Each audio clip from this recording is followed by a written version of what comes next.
Well, here we are. I turned down here at the next block. Thanks, mister. I'll get off there.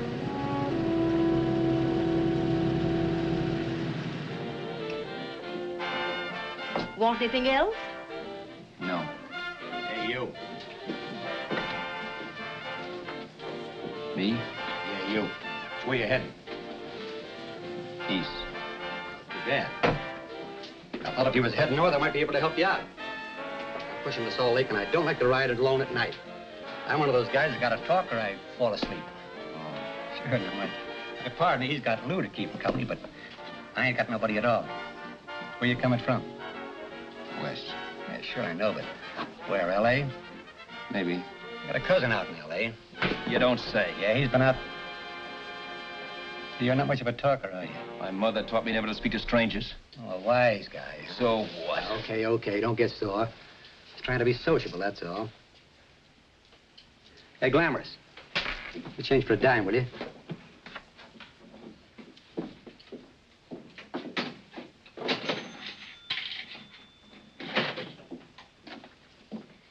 Let's have something quieter this time, Joe. My head's splitting. Is that what's wrong with it? Done with your coffee? No. And don't rush me, will you?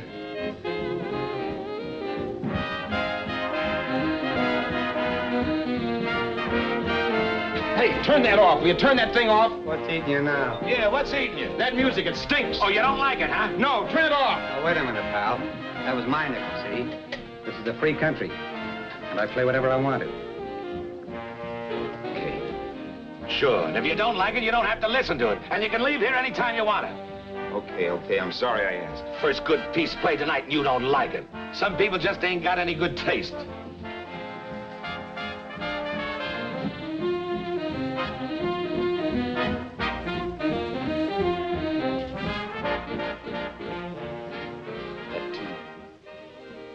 Tune. Why was there always that rotten tune? Following me around, beating in my head, never letting up.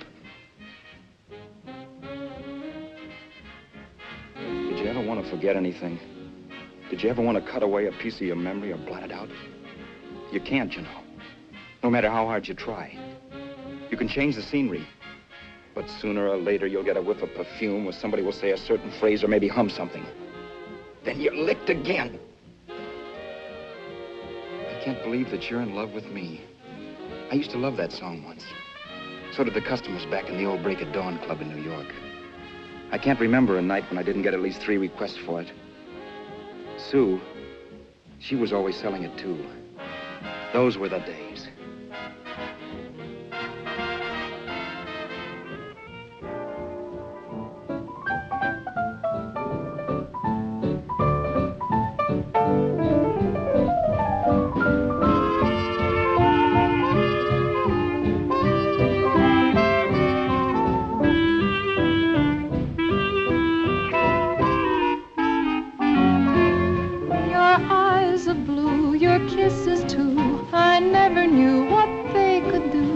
I can't believe that you're in love with me. You're telling everyone you know that I'm on your mind each place you go. They can't believe that you're in love with me. I have always placed you far above me. I just can't imagine that you love me. And after all is said and done, to think that I'm the lucky one, I can't believe that you're in love with me.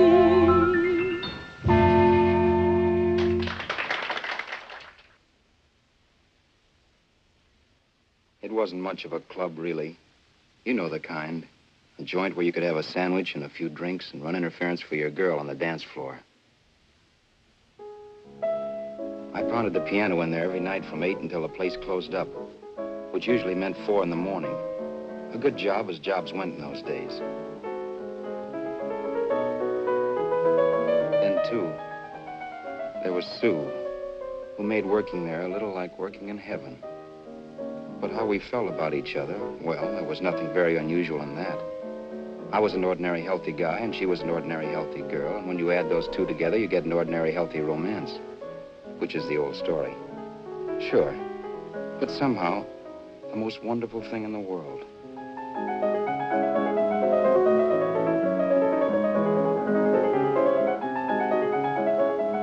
All in all, I was a pretty lucky guy.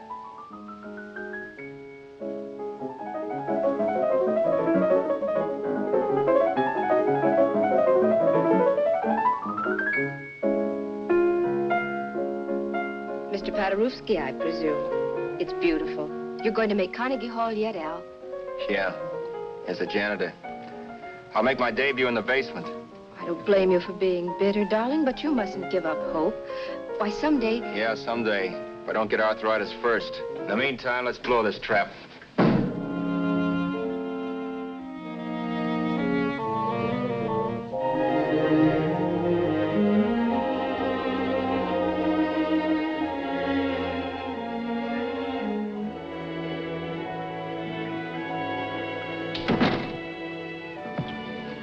Like to get something to eat, hon? Oh, I don't think so, Al. I lose my appetite working in this flea bag. Let's go home. Okay. I can't stand much more of that dump. Did you see that drunk tonight trying to paw me? No, what drunk? Does it matter what drunk? Say, what's the matter with you tonight, darling? That's the third time you started to tell me something and then stopped. We shouldn't have any secrets from each other, Sue. Next week, we're going to make with the ring and the license. You and me will be a team. Yes, that's right. In the Bush League. I don't get you. We've been struck out. It's a funny way to talk, darling. Don't you want to marry me? Al, look, I love you. You know I do, and I want to marry you. But? But not now. Only after we've made good. Sunday, I'm going away. Oh, I know you'll think it's silly. That's why I hesitated to tell you. But I'm going to California. I want to try my luck in Hollywood. That's the most stupid thing I ever heard of. Don't you know millions of people go out there every year and wind up polishing cuspidors? I thought you had better sense. You sound as if you don't think I have any talent. That has nothing to do with it. I'll make out all right. Maybe. But what about me?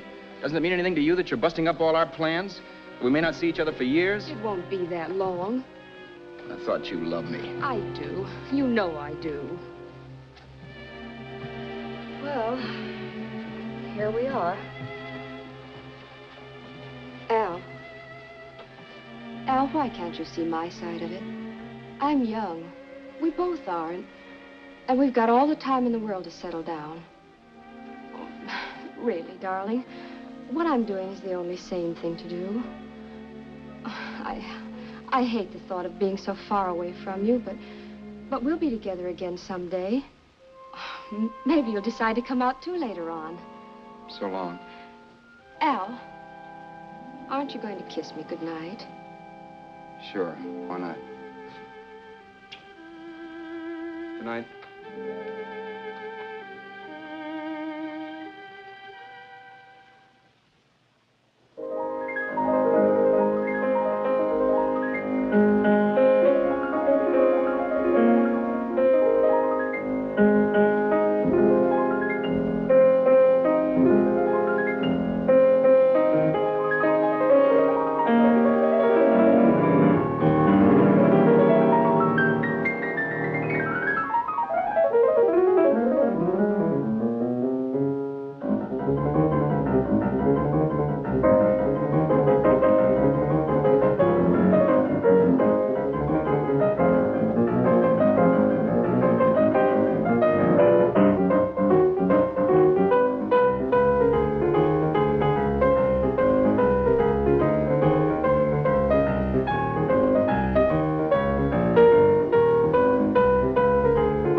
Say, Roberts, you hit the jackpot this time.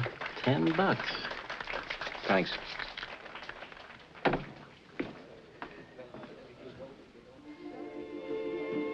So when this drunk handed me a 10 spot after a request, I couldn't get very excited. What was it, I asked myself? A piece of paper crawling with germs. Couldn't buy anything I wanted. It couldn't... Then I thought of something.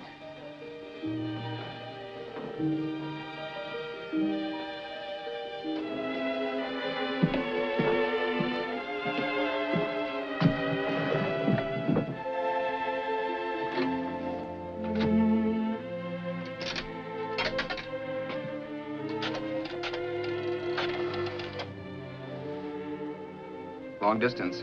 I'd like to put a call through to Los Angeles. Miss Harvey. Sue Harvey, Harvey. The number is Crestview 65723.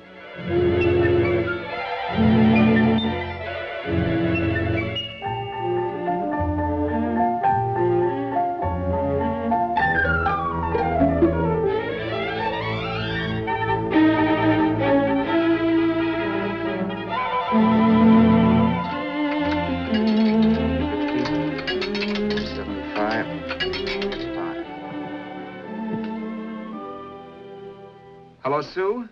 This is Al. Oh, baby, it's great to hear from you, too. What's that? You do? Oh, me too, darling. I thought I'd go batty without you. I just had to... Huh? You're working as a hashlinger? Gee, honey, that's tough. Those guys out in Hollywood don't know the real thing when it's right in front of them. You just stick it out, Sue, baby. Keep going around to those casting offices. I'm sure you'll click. Look, I'll tell you what. You stay put out there. I'll come to you. No, don't try to stop me. Just expect me. Train? Who knows? Train, plane, bus, magic carpet. I'll be there if I have to crawl. If I have to travel by pogo stick. And then, let's get married right away, huh? That's the stuff. That's what I've been wanting to hear you say. Well, goodbye for now. I'll be seeing you soon. Yeah. Bye.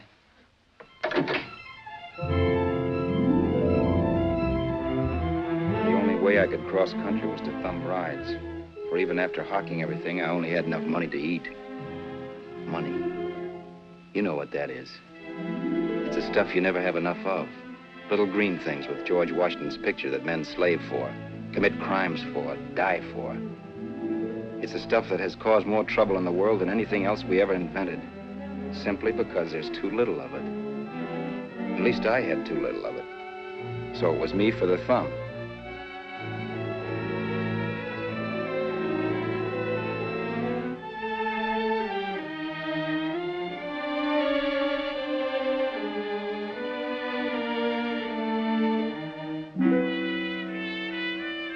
Ever done any hitchhiking?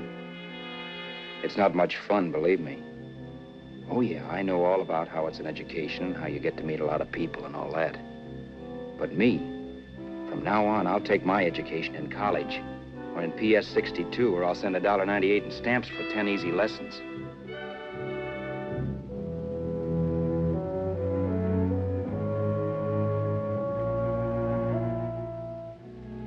Thumbing rides may save you bus fare, but it's dangerous. You never know what's in store for you when you hear the squeal of brakes. If only I had known what I was getting into that day in Arizona. Here, throw that in the back seat. Okay, let's go. Make sure that door's closed.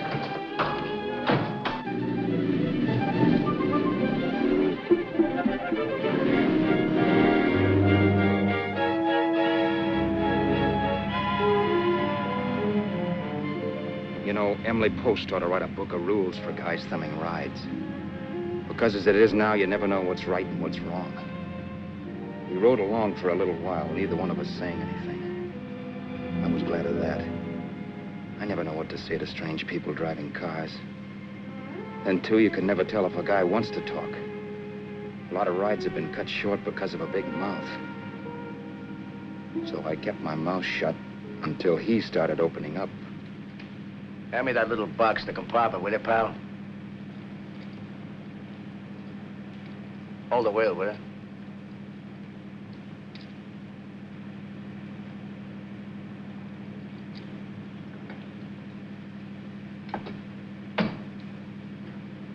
How far are you going? L.A. Wow, you're really traveling, aren't you? Yeah, but I don't expect to make it for a couple of years at the rate I've been promoting rides. Not much luck, huh? Sure, all bad. Not many people stop for a guy these days. Afraid of a stick-up, maybe. Well, you can't blame them. Where you coming from? New York? Well, New York. You're in luck this time. I'm going all the way. Right through to Los Angeles. You drive a car? Sure. Whenever you're tired, let me know. I'll holler. I guess at least an hour passed before I noticed those deep scratches in his right hand. They were wicked. 3 puffy red lines about a quarter of an inch apart.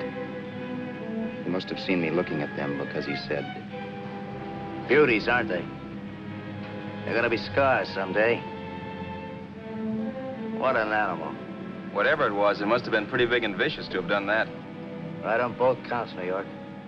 I was tussling with the most dangerous animal in the world. A woman. She must have been Tarzan's mate. Looks like you lost the bout. It certainly wasn't a draw. You know, there ought to be a law against dames with claws. Yeah. I tossed her out of the car in her ear.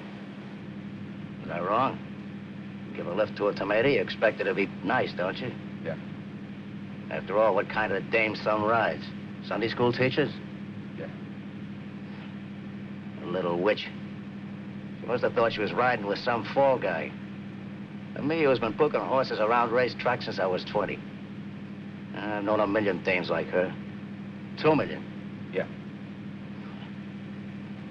Stopped the car, opened the door. Take it on the Arthur Duffy, sister, I told her. That's the stuff. As always done, huh? But if you want to see a real scar, brother, get a load of this. What? I got that one, Detour. Dueling? Yeah, we're just kidding, of course. My dad owned a couple of Franco-Prussian sabers. Kept them on the wall for decorations. Well, one day, another kid and I took them down. When the old man wasn't around, had a duel. He got me in the arm here. Pretty mean cut. Infection set in later. Yeah, I can see that. Now, give me that box again, will you? Yeah.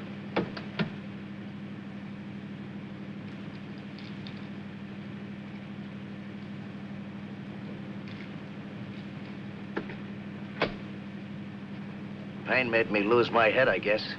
Began slashing. Before I knew it, I'd put the other kid's eye out. That was tough. Well, it was just an accident, of course. But you know how kids are. I got scared, decided I was going to run away from home. Old man almost caught me when I was packing my duds. The bloody rag I had wrapped around my wrist hadn't caught his attention. You've seen the bundle for sure. But I beat it when he was phoning for a doctor. That was 15, 16 years ago. I haven't been home since. Pull in there for a bite or something, huh? a bite or something. Brother, was I hungry. I hadn't had anything in my stomach for hours. Yet even with that gnawing in the pit of my belly, I didn't want to be in too big a rush to put on the feed bag. First, I had to make sure this guy knew the score. If I got him down on me, it was goodbye ticket to Hollywood. I'll wait out here for you, mister. If it's the money, don't worry about paying for it. This time it's on me. Well, that's white of you, Mr. Haskell, think nothing of it. You make your first million, maybe you can do the same for me. Come on, New York. I gotta make the West Coast by Wednesday. There's a horse running at Santa Anita named Pirate Bicycle. Means dough to me if I'm on him. We'll make it all right. He did most of the talking during the half hour we were in the place. I ate. He rambled on about his old man, whom we hadn't heard from since he ran away as a kid. Now he happened to become a bookie. And then all about how he got rooked in Miami. One race, 38 grand. They cleaned out my book. How do you like that? That was tough luck. Yeah, and I'm supposed to be the smart guy. Well, you just wait. I'm going back to Florida next season with all kinds of jack. And you'll watch those stinkers run for cover. Want anything else? No, thanks. I've had plenty.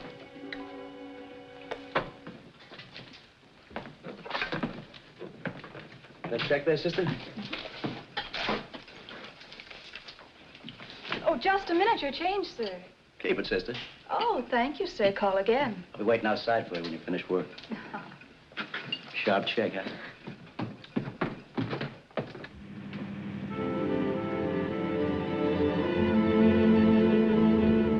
I drove all that night while Haskell slept like a log. After a while, I began to get sleepy myself. I was happy, though. Soon I'd be with Sue again. The long trip was practically over, and there'd be no more hoofing it down the concrete. I began to think of the future, which couldn't have been brighter if I'd embroidered it with neon lights.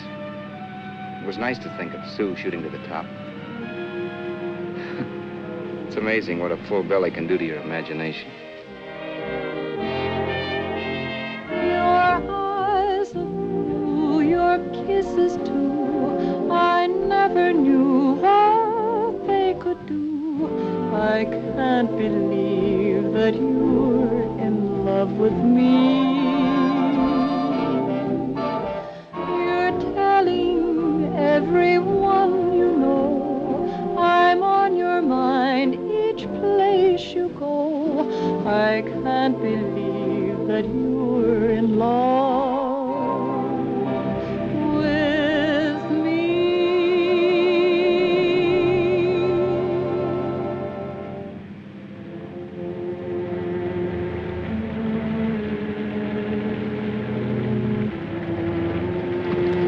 Mr. Haskell. Mr. Haskell. Mr. Haskell, wake up. It's raining. Don't you think we ought to stop and put up the top?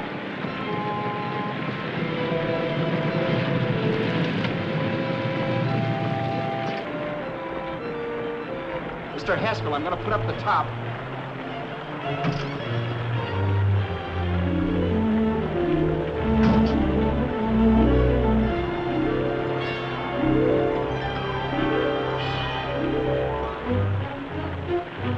Until then, I had done things my way. But from then on, something else stepped in and shunted me off to a different destination than the one I had picked for myself. For when I pulled open that door...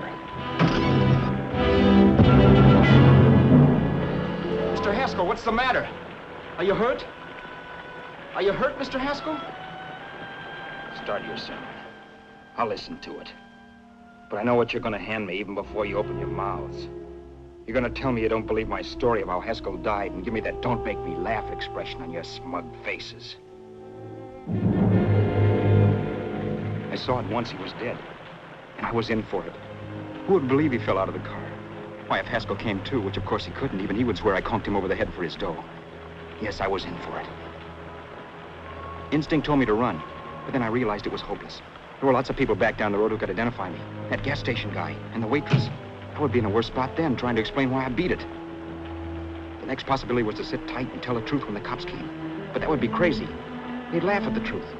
I'm not having my head in a noose. So what else was there to do but hide the body and get away in the car? I couldn't leave the car there with him in the gully. That would be like erecting a tombstone.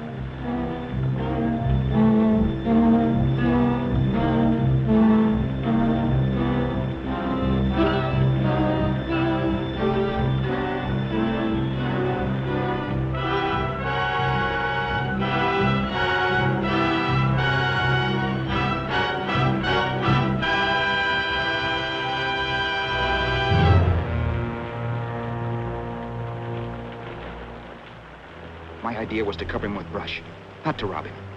But then I remembered that even if I only drove the car for 100 miles or so, I would need money for gas. Besides, it was stupid of me to leave all that money on a dead man. Not only that, I'd have to take his driver's license in case I was stopped for something. I didn't like to think about it, but by that time I'd done just what the police would say I did, even if I didn't. My clothes. The owner of such an expensive car would never be wearing them. Some cop might pull me in on suspicion.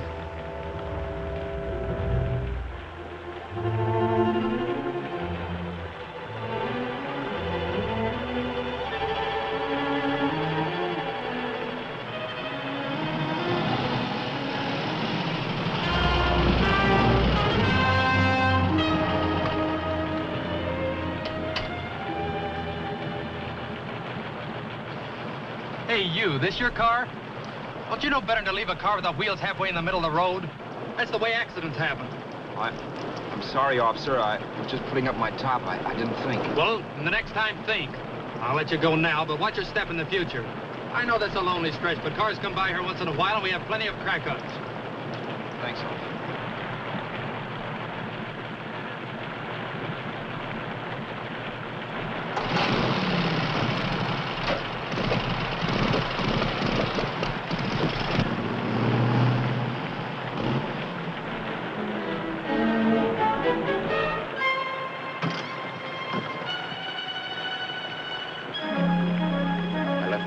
To give me away as Roberts.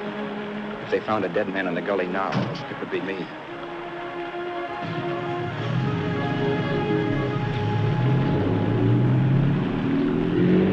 As I drove off, it was still raining. The drops streaked down the windshield like tears. I kept imagining I was being followed and that I could hear sirens back in the distance.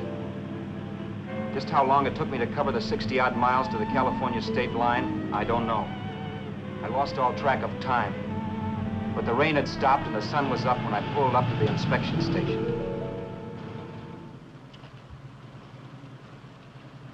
Hello?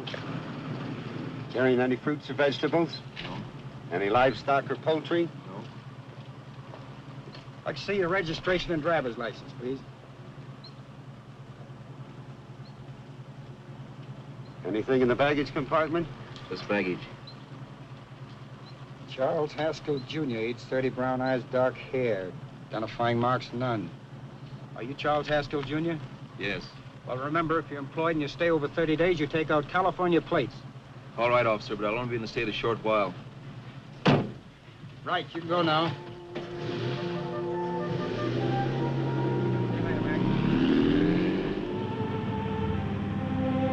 Drive any farther without some sleep. Cops or no cops. I knew I had to hit the hay and hit it hard. I was dead tired.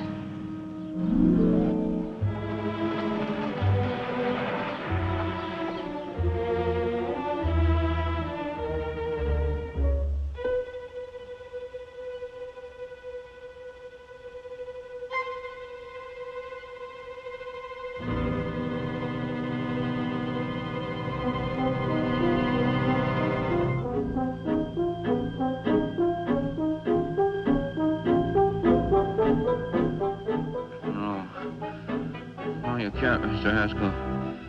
No.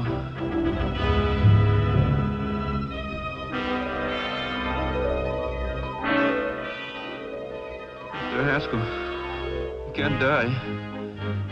I think I did it. No, Mr. Haskell. No. No.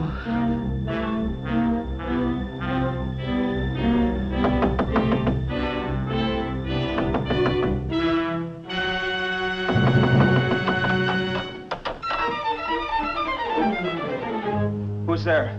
It's the maid. Can I come in and clean? Later. In a half hour. All right, sir.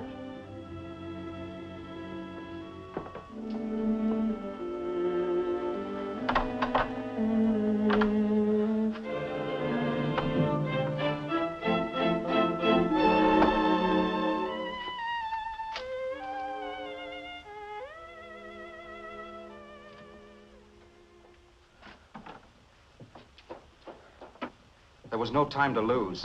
Every minute I had to be Charles Haskell was dangerous. And I'd have to be Charles Haskell until I got to some city where I could leave the car and be swallowed up.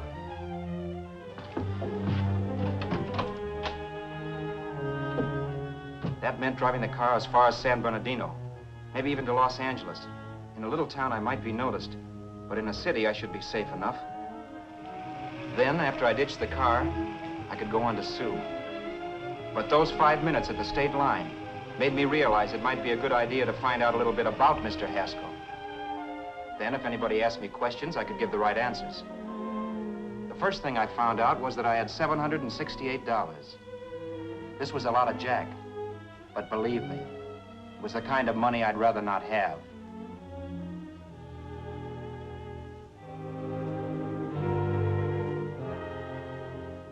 And then I found out from a letter Haskell was carting around in his bag that he wasn't the open-handed, easygoing big shot who went around buying dinners for strange hitchhikers. Before I got done reading it, I saw him more as a chiseler. It was written to his old man in California, the one he hadn't seen in so many years. In it, Haskell posed as a salesman of hymnals, of all things. It was easy to see where Haskell expected to raise a new stake for his book in Miami by rooking his old man. That was about all I found out from his effects, and it was enough. I told myself, maybe old man Haskell was lucky his son kicked off. He would never know it, but it saved him from taking a flyer in Sacred Literature Preferred.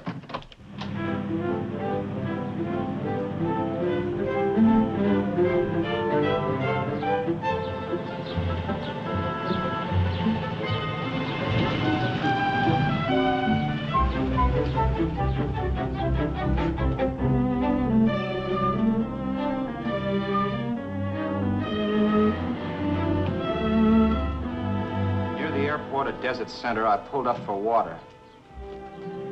There was a woman. Hey, you! Come on if you want to ride.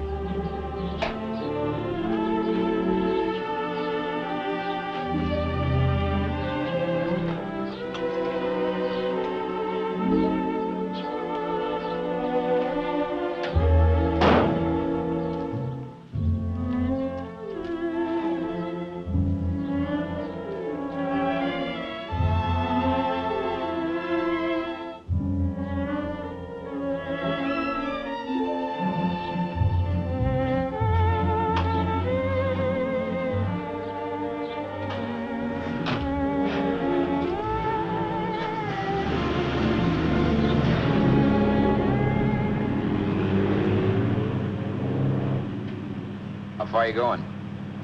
How far are you going? That took me by surprise, and I turned my head to look her over.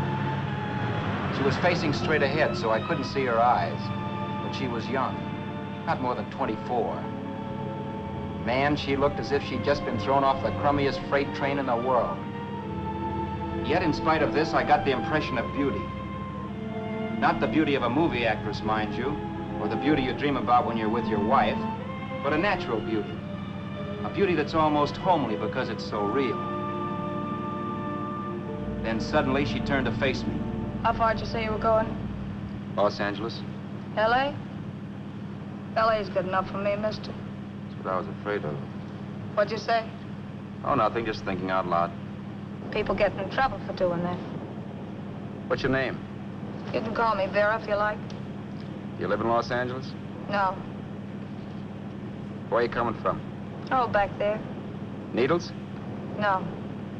Oh, sure, Phoenix. You look just like a Phoenix girl. Are the girls in Phoenix that bad? The girl must have been pretty tired, because she fell asleep not 20 minutes after she stepped into the car. She lay sprawled out with her head resting against the far door, like Haskell. I didn't like that part of it much, but I didn't wake her up. It wasn't that this girl still worried me. I'd gotten over that funny feeling I had when she looked at me, which I put down as just my jangled nerves. With her eyes closed and the tenseness gone out of her, she seemed harmless enough. And instead of disliking her, I began to feel sorry for her.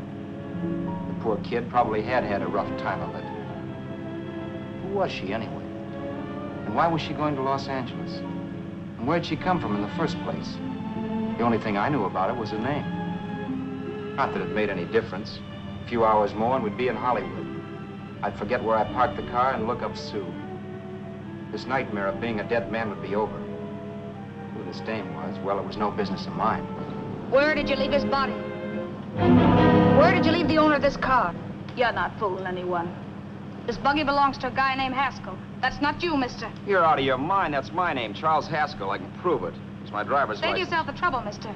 Having Haskell's wallet only makes it worse. It just so happens I rode with Charlie Haskell, all the way from Louisiana. He picked me up outside of Shreveport. You rode? You heard me. Then it all came back to me. All the talk about dueling and scars and scratches. There was no doubt about it.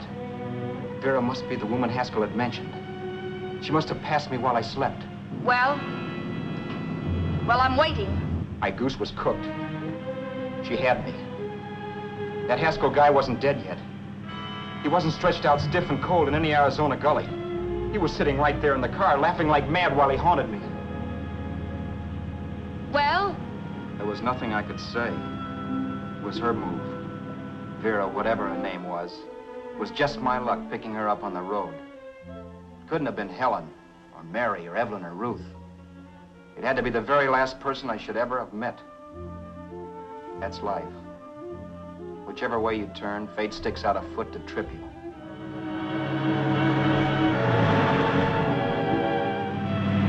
I told her everything, but she didn't believe my story. I should have saved my breath. That's the greatest cock and bull story I ever heard. So he fell out of his car. Say, who do you think you're talking to, a hick? Listen, mister, I've been around, and I know a wrong guy when I see one. What'd you do, kiss him with a wrench? Now, wait a minute. What I told you was true. You see, that's why I had to do it. You think I killed him. Well, the cops would have thought so, too. Yeah, well, maybe they still think so. What makes you so sure I'll shut up about this? Vera, I'm innocent. Give me a break, will you? It won't do me any good having you pinched. The cops are no friends of mine. Now, if there was a reward, but there isn't. Thanks. Don't thank me yet. I'm not through with you by a long shot. Let's see that roll.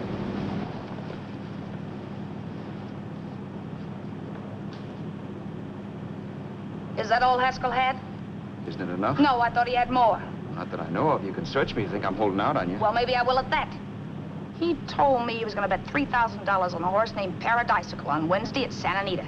He was stringing you along. He meant 300. Maybe. Sure, $3, 300. He was a piece of cheese, a big blowhard. Listen, mister, don't try and tell me anything about Charlie Haskell. Remember, I knew him better than you did. Okay, then you knew he was a four-flusher. That explains the $3,000 bet. I'm not so sure he didn't have that $3,000. Why should I believe you? You got all the earmarks of a cheap crook. Now, wait a Shut minute. Up. You're a cheap crook and you killed him. For 2 cents, I'd change my mind and turn you in. I don't like you. All right. Don't get sore. I'm not getting sore, but just remember who's boss around here. If you shut up and don't give me any arguments, you'll have nothing to worry about. But if you act wise, well, mister, you'll pop into jail so fast it'll give you the bends. I'm not arguing. Well, see that you don't. You know, as crooked as you look, I'd hate to see a fella as young as you wind up sniffing that perfume that Arizona hands out free to murderers. I'm not a murderer. Of course you're not. Haskell knocked his own head off. He fell, that's how it happened, just like I told you. Sure, and then he made you a present of his belongings. I explained why I had to do that. Doesn't make a difference one way or another. I'm not a mourner. I liked Haskell even less than I like you. Yeah, I saw what you did to him. What do you mean? Those scratches on his wrist. Sure, I scratched him. I'll say you did. So your idea was to drive the car a little way, maybe into San Bernardino, and then leave it. You weren't gonna sell it? Sell it? You think I'm crazy? Somebody else's car? See, all I want to do is leave it somewhere and forget I ever saw it. Not only don't you have any scruples, you don't have any brains. I don't get you. Maybe it's a good thing you met me. You'd have got yourself caught, sure. Why, you dope. Don't you know a deserted automobile always rates an investigation? Huh? Look, the cops find a car. Then they get curious. They wonder where the owner is. So, all right, they don't trace Haskell. They trace you. I never thought of that. The only safe way to get rid of the car is to sell it to a dealer. Get it registered under a new name. Say, stop at the next store. I want to get a bottle and do some shopping before we hit L.A. Okay. As soon as we find a place, I'll drop you off and pick you up later. Nothing doing. You're coming in, too. From now on, you and I are like the Siamese twins. Have it your way, but I don't get the point. The point is, I don't want you to get lost. I'm not going to beat it if that's what you're afraid of. I'll say you're not. Well, I'm going to see that you sell this car so you don't get caught. Thanks. Of course, your interest wouldn't be financial, would it? You wouldn't want a small percentage of the profits. Well, now that you insist, how can I refuse? 100% will do. Fine. I'm relieved. I thought for a moment you were going to take it all. I don't want to be a hog. A few hours later, we were in Hollywood. I was recognizing places Sue had written about. It struck me that far from being at the end of the trip, there was a greater distance between Sue and me than when I started out. Vera wasn't kidding with that Siamese twins crack. She rented a little apartment as Mrs. Charles Haskell. When I objected to this, she explained that it was on account of the car. A dealer might think something was funny if he called and found we were using different names.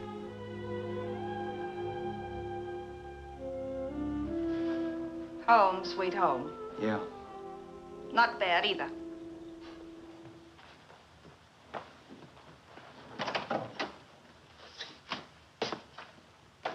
case there's any doubt in your mind, I'll take the bedroom.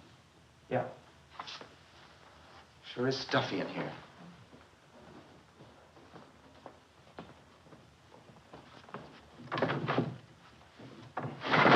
Keep the window shut. Okay. The old crow downstairs said there's a folding bed behind this door.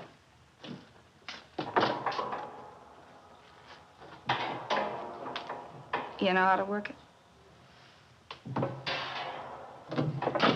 I invented it. Some joint. One can't have everything.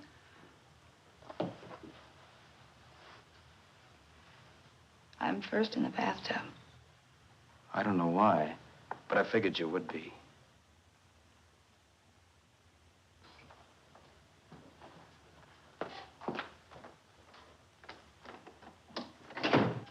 Boy, oh boy. It sure feels good to be clean again. I must be 10 pounds lighter. You must be. Well, hitching rides isn't exactly the way you keep your schoolgirl complexion. I wish that guy with the sax would give up. Gets on my nerves. Forget it. Have a drink. Aren't you afraid I might take you up on it? If I didn't want to give you a drink, I wouldn't have offered it. Why be a sorehead, Roberts? You got yourself into this thing. You should be grateful I'm not turning you in. Why, if I wasn't regular, you'd be in the pen this minute, being photographed, fingerprinted, and being pushed around by the cops. So cheer up. Get rid of that long puss. Or is your conscience bothering you?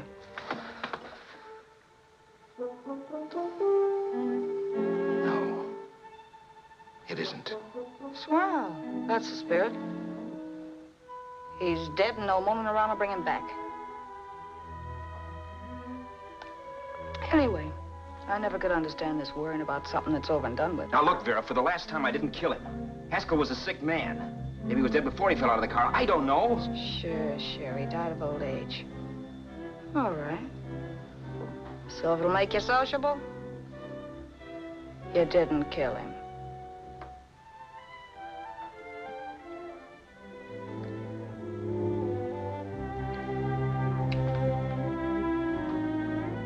Thanks.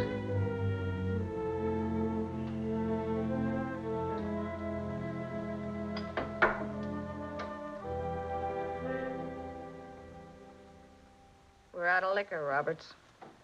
Yeah. Too bad. I felt like getting tight tonight. Well, I think you succeeded. Am I tight? As a prima donna's corset. That's good. I wanted to get tight. Why? What have you got to get tight about? Oh, I don't know. A few things. Huh. You should have my worries. If I had your troubles, I'd stay sober. And I've got the key to that door. Yeah. Maybe you're right. I'm always right. You know, I don't like your attitude, Roberts. Well, there's a lot of things I don't like. Sure. But life's like a ball game. You gotta take a swing at whatever comes along before you wake up and find it's a ninth inning. I bet you read that somewhere. That's the trouble with you, Roberts. All you do is bellyache. Instead of taking it easy and, well, trying to make the best of things. But maybe that's what's wrong with the whole world. Get the professor. People knock themselves out trying to buck fate. Now, take you, for instance. You're lucky to be alive. Why, suppose Haskell had pulled open your door. You'd be playing a harp now. Think of that. You think of it. I'm tired of thinking. There's plenty of people dying this minute. I would give anything to trade places with you. I know what I'm talking about. I'm not so sure. At least they know they're done for. They don't have to sweat blood wondering if they are. Your philosophy stinks, pal. We all know we're going to kick off someday. It's only a question of when. But what's got us on this subject anyway? We'll be discussing politics next. Yeah. Where'd you hide the butts? On the table, sucker.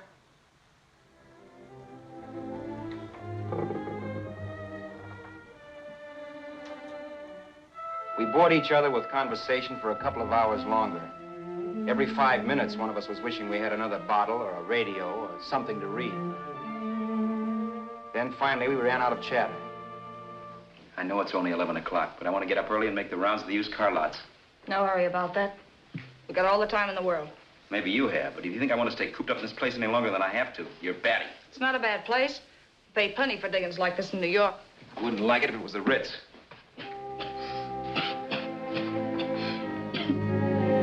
Rotten liquor. You got a mean cough. Want to do something about it. I'll be all right. That's what Camille said. Who? Nobody you know.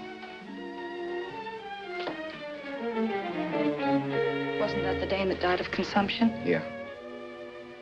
Wouldn't it be a break for you if I did kick off? You'd be free with all Haskell's dough and car. I don't want to see anybody die. Not even me. Especially not you. One person died of me. If you did, well, that's all I need. You don't like me, do you, Roberts? Like you.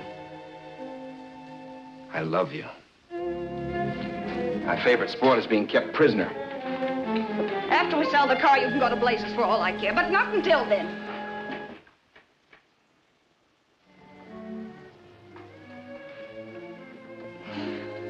I'm going to bed.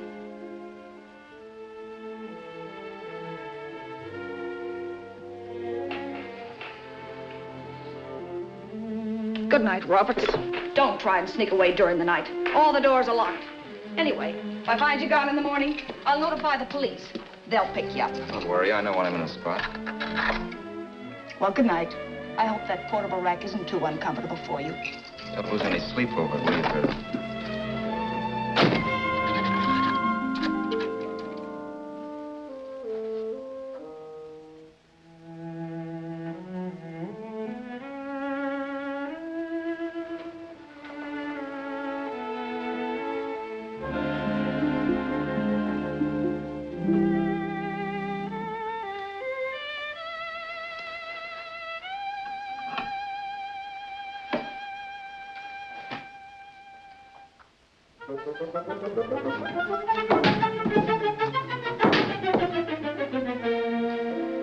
Crestview.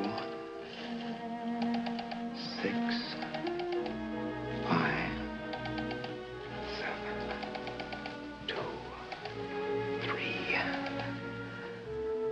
Hello? Hello? Hello? Hello?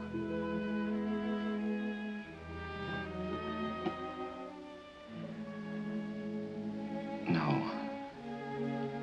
Not yet, darling. Tomorrow. Maybe. If this were fiction, I would fall in love with Vera, marry her, and make a respectable woman of her. Or else she'd make some supreme Class A sacrifice for me and die. Sue and I would bawl a little over her grave and make some crack about there's good in all of us. But Vera, unfortunately, was just as rotten in the morning as she'd been the night before. All right, I'm coming. Look, Vera, it's almost noon. So what? The dealers will be there all day. I'll be there all year, too, but that doesn't mean I'm going to wait that long. Shut up. You're making noises like a husband. Well, do I rate a whistle? You sure do, but let's go. Let's go, let's go. I spent $85 and 2 hours preparing bait, and all you can say is let's go. Come on.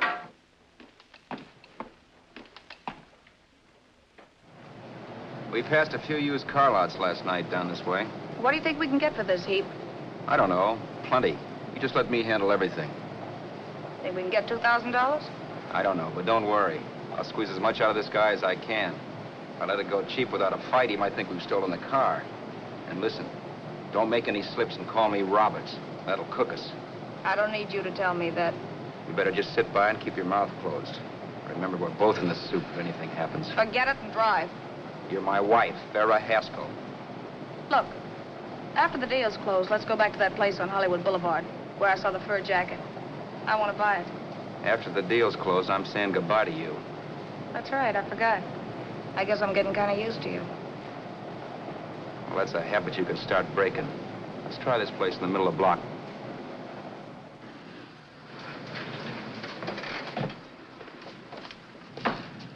Good afternoon. What can I do for you? We're interested in selling a car. If the price is right. Well, if it's in good mechanical condition, it should blue book for about $1,600. Tony, take a look at this motor. 1,600. Are you kidding?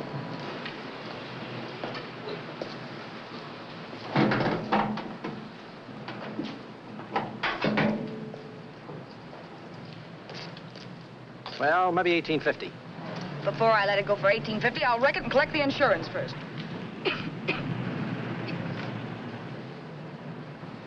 Lately, this motor's seen a lot of driving.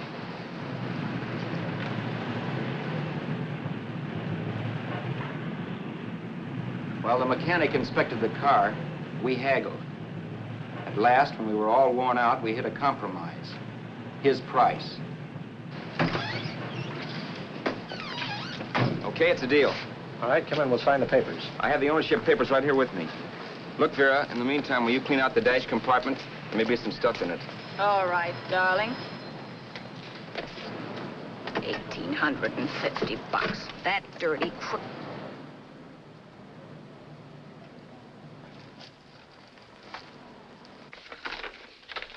In New York, huh? Yeah. But you bought the car in Miami? Yeah. Well, now let's see about the insurance. We can either have it transferred or canceled.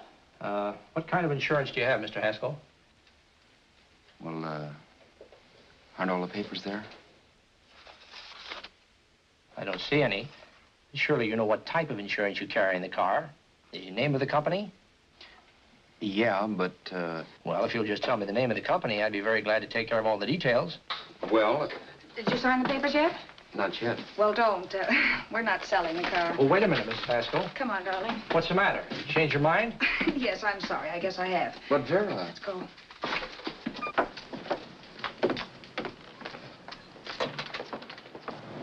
You got me out of a tight spot, Vera. But I still don't understand all this. You will in a minute. I almost threw away a gold mine. 1850 isn't to be sneezed at. The car doesn't book for as much as I thought. We're not selling the car. You want to keep it. Now, wait a minute, Vera. You said yourself I wouldn't be safe until the car was in someone else's name. I'd like to be free of this mess when I go. That's just it, Roberts. You're not going. There's a drive-in at the next corner. Pull in there and we'll get a bite to eat. And I'll explain. What is this, another one of your brilliant ideas?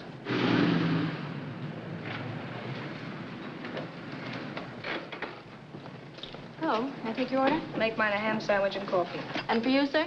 Oh, I don't care. The same. Thank you.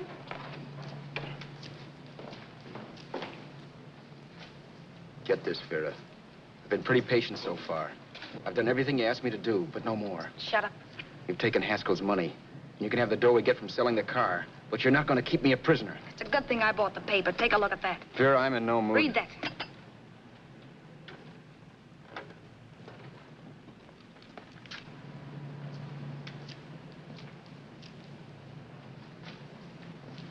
No. Yes. No, I won't do it. Yes, you will. You think I'm crazy? It's impossible, I tell you. Excuse me.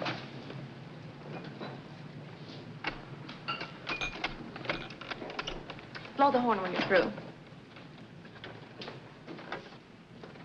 No one could possibly get away with an act like that. It'd be wise to me in a minute. Don't be yellow. You look enough like him. The same coloring and the same build. See how his clothes fit you? No kidding, you almost had me fooled for a while. Oh, grow up, Vera. Don't you think a father knows his own son? And there must be other relatives. The father won't have to know you. We'll wait till he gives up the ghost. He's an old geezer and he won't pull through. And as far as other relatives are concerned, they haven't seen you in 15 or 20 years. Eat. I'm not hungry. And I won't do it. It's not as tough as it sounds. Remember, you've got all kinds of identification. His car, letters, license. I could never get away with it. It's the stupidest thing I've ever heard. The old boy has scads of dough. Look in the paper there. Personal fortune assessed at over 15 million. He'll leave plenty, I tell you. Maybe he cut off his son. How do we know? It's out, Vera. I won't have anything to do with it. I think you will. Look, Vera, I'll do anything within reason, but not that. So forget it. Find yourself another stooge. You sap. You'll be fixed for the rest of your life as Charlie Haskell. You can take your inheritance and go away. No more worrying about the rent, no sweating, scheming, wondering where your next meal's coming from. Think about that, Roberts. Vera, please, you're talking too loud. On this, I'm splitting 50-50 with you. Sure, why not? We're both alike, both born in the same gutter. Now, take it easy, Vera. There's people around here. You don't know what you're talking about. We'll wait till we read that old man Haskell's dead. Then you show up. Like you read in New York that he was sick. No. Suppose he doesn't die. He will. I know he will. Something tells me. But as much as I insisted I would have no part of her scheme, Vera was taking it for granted I would. Neither of us had our mind on the cards as we played that night. I knew we were just trying to kill time between newspaper editions. This was a death watch for Vera. Maybe it was for me, too. Don't you realize if I'm caught, they'll want to know where I got the car and stuff, and they'll have me on a murder charge. If you're smart, you won't get caught. I knock with 7. And if I'm caught, don't you realize you'll be out, too? 18 points. That gives me 30.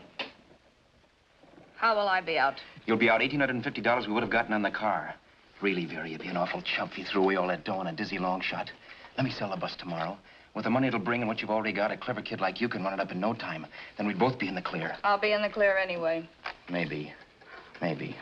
But if I got caught, I'd get good and sore at you, you know. You mean you'd squeal? Oh, no, not squeal exactly. Never mind what you meant. Even if you did tell the cops I was in on it with you, what could they do to me? They might give me the same medicine they gave you. Yeah. A rope. But I'm on my way anyhow. All they'd be doing will be rushing it. All right. But think of the $1,850 you'd lose. You'd kick yourself along the block if you ever let it get away from you. I'll take the chance. Want another drink? You're being a goon. That's the way people wind up behind the 8 ball. Once they get a few dollars, they become greedy and want more. My. Caesar. Who?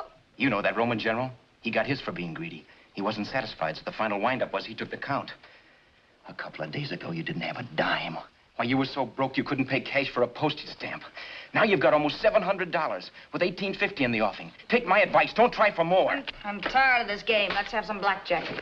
Play solitaire. Okay, I will if that's the way you feel about it. That's the way I feel about it. Getting sore and throwing things won't help much, Roberts. I'm really doing you a favor.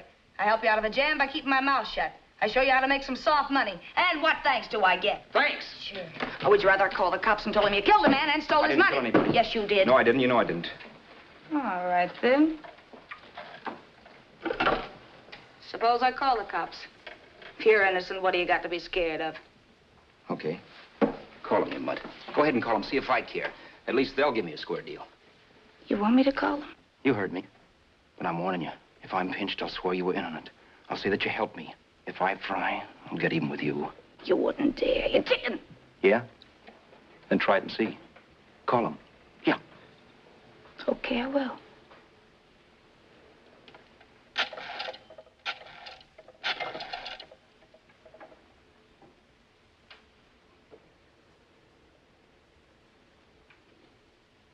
Information? I want the number of the Hollywood police station. Okay, I got it. Thanks. Wait a minute, Vera. You wouldn't do that. Wouldn't I? Give me that and I'll show you if I would. Take it easy now. Let's talk this over. This was early in the evening, and the conversation, while hectic, was at least pitched low. But as the minutes passed, and more obstacles to her plan popped into my head, the air got blue. Each word coming from our lips cracked like a whip.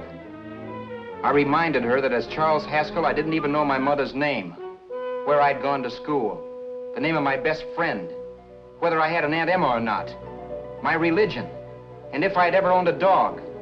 I didn't even know what my middle initial stood for. I also pointed out that the real Haskell had a scar on his forearm. His people never saw that scar. He told me he ran away right after putting out the kid's eye. Yeah, but his father knew he was cut. It'd have to be some kind of a mark. So what? The old man's dead, or will be. I hope by tomorrow morning's papers. Anyway, you could cut yourself a little, couldn't you? Boy, for that kind of dough, I'd let you cut my leg off. You're drunk and you're crazy mad, Vera. Turn me in if you want to, but I won't get mixed up in this. Besides, how do we know? Haskell was such a phony. Maybe he wasn't the man son at all. Maybe he just dreamed it up. Well, dream it or not, you won't be dreaming when the law taps you on the shoulder. There's a cute little gas chamber waiting for you, Roberts. And I hear extradition to Arizona's a cinch. Where's that phone? Vera! Leave me alone! Vera! Here! I want a phone call, police. I hate you, yellow stinker. You leave me alone! I'll let you alone when you promise to leave the phone where it is. You're drunk. You don't know what you're doing. You're hurting me. Will you promise? All right.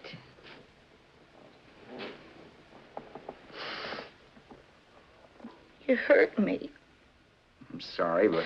And it's hot in here. Open up a window. It's not hot. Don't tell me. Now, do you do it or do I do it?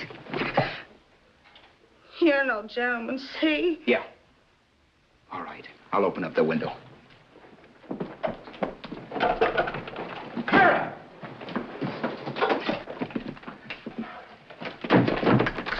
Vera, open the door. Please open the door. Vera, open the door. Don't use the phone. Listen to me. I don't like you, Roberts. You're no gentleman, see? You hurt my hand, and I'm going to get even with you. If you don't open the door, I'm going to kick it down, Vera. Vera, don't call the cops. Listen to me. I'll do anything you say. Vera, let me in. I'll break the phone.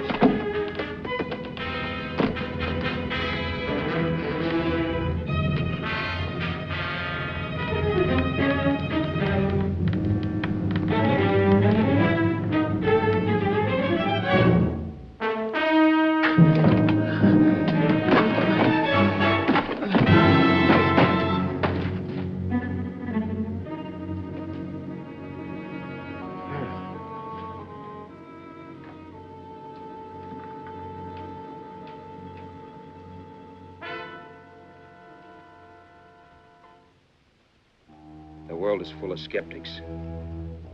I know. I'm one myself. In the Haskell business, how many of you would believe he fell out of the car?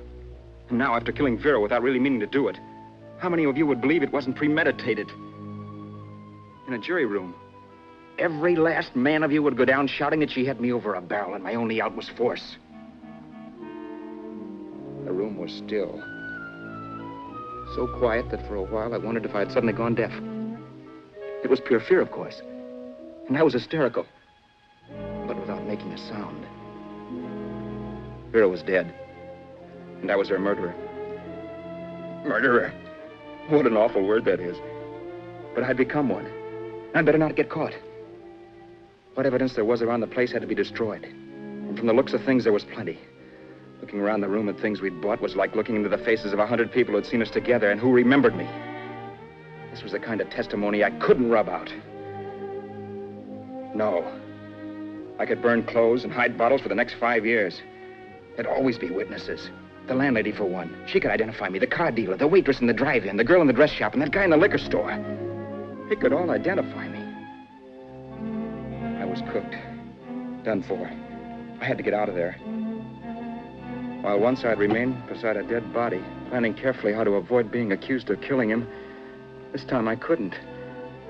This time I was guilty. I knew it. Felt it. I was like a guy suffering from shock. Things were whirling around in my head. I couldn't make myself think right. All I could think of was the guy with the saxophone and what he was playing. It wasn't a love song anymore. It was a dirge.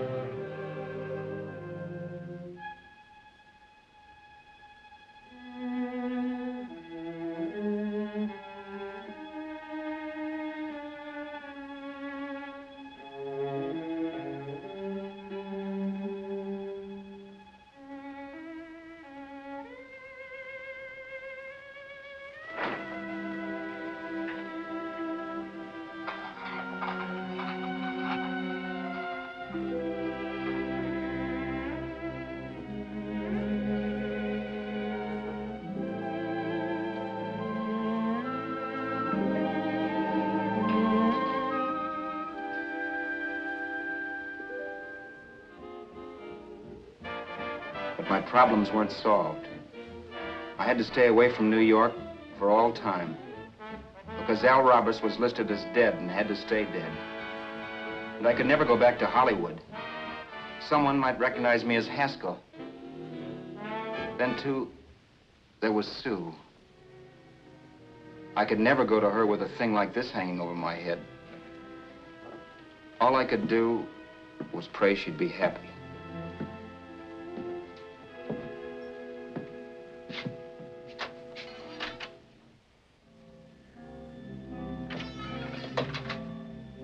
I was in Bakersfield before I read that Vera's body was discovered, and that the police were looking for Haskell in connection with his wife's murder.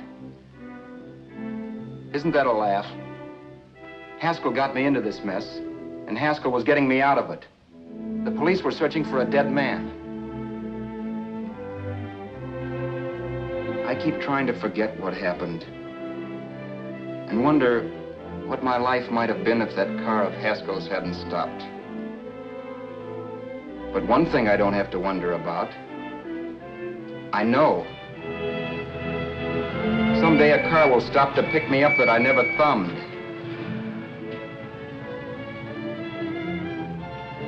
Yes. Fate, or some mysterious force, can put the finger on you or me for no good reason at all.